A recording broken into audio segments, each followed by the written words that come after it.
So a lot of extra titles coming out this week that were just announced that we absolutely have zero time to cover, but we wanted to make sure at least everybody has an opportunity to hear about them. Again, a bunch of 4K Kino Lorber titles. So the first one's A Fistful of Dollars in 4K. The release date on that is to be determined at the moment. In addition, Kino Lorber has also announced they'll be putting out Eternal Sunshine of a Spotless Mind in 4K. Again, TBD on the date. Same thing with To Live and Die in LA in 4K. Kino Lorber is also putting out, also TBD on that as well. But there will be a Wang Chung commentary. Anyone who likes To Live and Die, they know that soundtrack's stupid. To live and die in LA. Underworld 4K limited box set. The Kate Beckinsale classic. I've never seen a single one of these movies. Have you ever seen such a thing? I haven't. I know these movies have crazy fans that at least love the first one. Emphasis on the crazy. You know, I know the first one was maybe like a big deal for a lot of people, but then they keep on churning them out, and I think they've probably become even worse.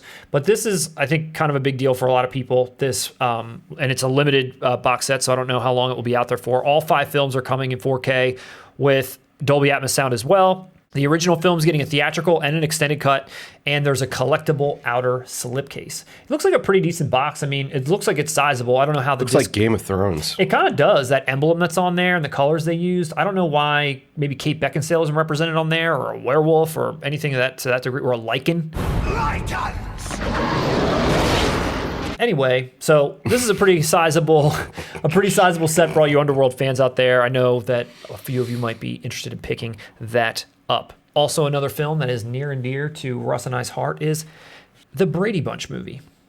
No sarcasm. Love that movie. I love it too. Love it. Love it. They also have a Very Brady sequel coming in a 2-pack with this movie, but it is coming out on Blu-ray for the very first time. Blu debut from Paramount. Paramount's been throwing a lot out there lately. I know we've covered quite a few Paramount things. And that's coming out actually November 16th. Again, that's a really funny movie. I love what they did with that movie. Like, I love that that's the take that they gave it. You know, it wasn't like, let's make a movie version out of the TV show. In this movie, they take for granted that these people are straight out of the 60s or something. Okay. They run with it. Right. The whole community runs with this premise the way that we're expected to, and that's the way they pulled this off, too, which is pretty cool. Never happens anymore in modern movies. No. But I miss it. Yeah. No, it does work, though. I mean, Shelley Long. Doug, how about you? Do you have any protection? Oh, yes, ma'am. Assorted colors and textures. Good for you. What about her? She nailed it. No, you know what I love about the Brady Bunch movie, though? For a PG-13 movie using the Brady Bunch. And it's a funny way to tackle it because they're doing it in such the innocent way through the Brady Bunch's eyes. Like, there's no hatred there or anything. Right. It's just they don't get it. Right. I don't know. I think it's hilarious. No, it does. It works. It's really funny. So kind of you to climb out from under your hangover. Also coming out from Paramount in its Blu-ray debut, October 5th, is Beavis and Butthead Do America. And this is a show that I loved growing up.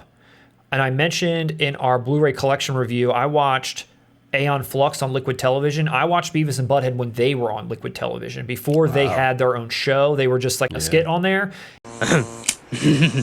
Light one in his butt. And it was essentially the same kind of humor. It wasn't as polished. They hadn't figured out the formula yet with the music videos, but this was their own movie, which I actually never saw. I'm a big fan of the show. I'm a big fan of Mike Judge in general. Now, Beavis and Butthead Do America is a really good movie. Can they go feature length? I mean, I think that's kind of, it's funny. But I've always been an odd Beavis and Butthead fan. I loved when they watched music videos. Having these two characters for an hour and a half with no interruptions. Mm-hmm. It's a good story. It's well written. The plot's actually interesting and it works. Do America would be something you'd pass the time with. Yeah. Compared to the show. They had like a Beavis and Butthead CD. Remember there was skits on that, and that had some good songs. And then the soundtrack to this was actually pretty good. Yeah, that Beavis and Butthead experience. I loved that because it had Nirvana's "I Hate Myself and I Want to Die." Yep. That was the only thing that was on for a while. It had a cool White Zombie song. It had a cool Primus song, I remember. And the skits on it were really funny. It had Anthrax fucking with them. This is titled, this movie, A Special Collector's Edition. The DVD. There was a DVD that looked exactly like this that I believe I own. The DVD is the exact same cover, and it's Yep. also titled Special Collector's Yep. Edition. So I don't know what makes it a Special Collector's Edition. I don't know what's on it or what makes it special in any way. It seems like it's just going to be a rehash of the DVD. Better transfer, I'm sure, but It's a good movie. Like I feel You like picking it up? that's one of those ones. If I came across it on Amazon and it was like in the $12.99 price range, I probably would. Okay. I probably would, and it's something I'd watch. It's good, 2 thumbs up. Siskel and and Ebert. I'd give it thumbs up too. And I understand why they gave it 2 thumbs. I could see why Siskel and Ebert would give it 2 thumbs up because it is a good movie, and I think critics like them weren't expecting that from Beavis and Butthead. Thank you for that in-depth look into Beavis and Butthead. But a few weeks before that, in September, Paramount is putting out on the 21st of September the Crocodile Dundee trilogy. Now, I have here. I'm tired of you.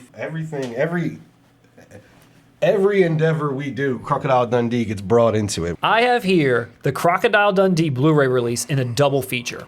This has the first movie and the second movie. Now they're trying to now package the third movie in and give you the trilogy. I don't know why they're trying to milk this again and by putting the third one in there. I know that they just put out this fabulous Mr. Dundee movie to try to like give him a little bit more shine on his career, and it was bad, and somehow they got Chevy Chase in it. I don't even know. I guess he was Somehow. and John Cleese. I guess they're both Nobody's looking for a asking paycheck. for Chevy Chase. I mean, he was probably Right. thrilled to get that call. Go yourself.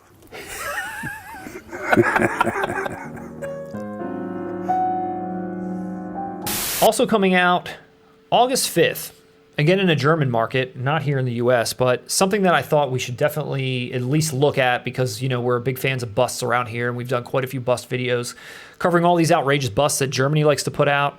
They're doing a little something special for Night of the Living Dead. This is the 1990 version that Tom Savini directed.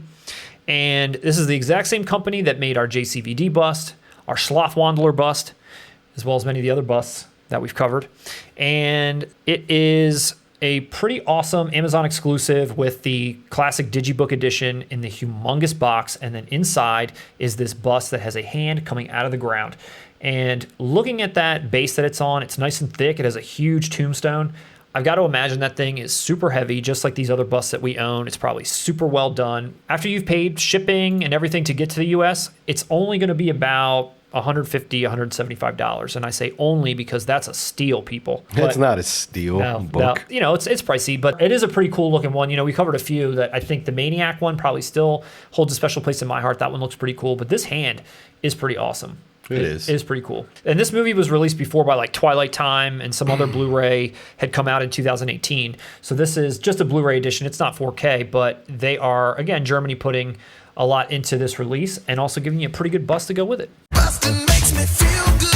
And then lastly, a quick note from Universal. They have revealed their artwork to their upcoming Inglourious Basterds in 4K, and it's coming in a steelbook. Now, I don't know in terms of what region, country this is going to be released. It doesn't say. Update. And the steelbook art's not too bad. It's just a picture of Brad Pitt on the steelbook, and it's, you know, it's decent. I always want the definitive editions of things, and even that special Tarantino 20-year anniversary one you got, Russ, I did not buy because I knew more films will come out and more films will be put in there. I just couldn't bring myself to do it. In fact, because of all that hype around the whole Bloody Affair edition of Kill Bill 1 and 2, I have still yet to buy Kill Bill 1 and 2. I own every other Quentin Tarantino movie, but I don't own those two because I was like, you're not going to f me on this. You're not going to put this out after I buy these two. He is not joking when he says he wants the definitive edition. I This did. whole Bloody Affair rumor has been going on for like 20 years now, and and there I has still been haven't. nothing in sight No, of it. it might not ever. And if it doesn't, then I'll just wait for the collection that will come out, most likely in all 4K or 8K or whenever that comes out, whatever format we're in. That's when I'll probably end up picking up all these. I don't know that I would reach out just to get Inglourious Basterds in 4K. It's good. It's really damn good. I would own it. Oh, in of a course. set or something, but And I would enjoy rewatching it. oh yeah. A bad intro- Tarantino movie is still a good movie to me. The intro is awesome. Oh yeah, I have said that's probably maybe his best intro. The revisionist history ending is pretty wild. Silly. But It- yeah. Super over the top. The way they really like murder Hitler, man, they really he really gets it. Anyway, I don't think I'll be rushing out to pick this up, but this has been announced, so that means maybe there's more Tarantino 4K on the way. Again, You heard it from me. I'm not going to spend another dollar on anything Tarantino puts out until the final set is released. Anyway, so those are the releases that are coming up. Let us know if there's anything that you're excited for, or if any of these pique your interest to the point where we should do maybe a closer look or a full-blown segment. Let us know down below.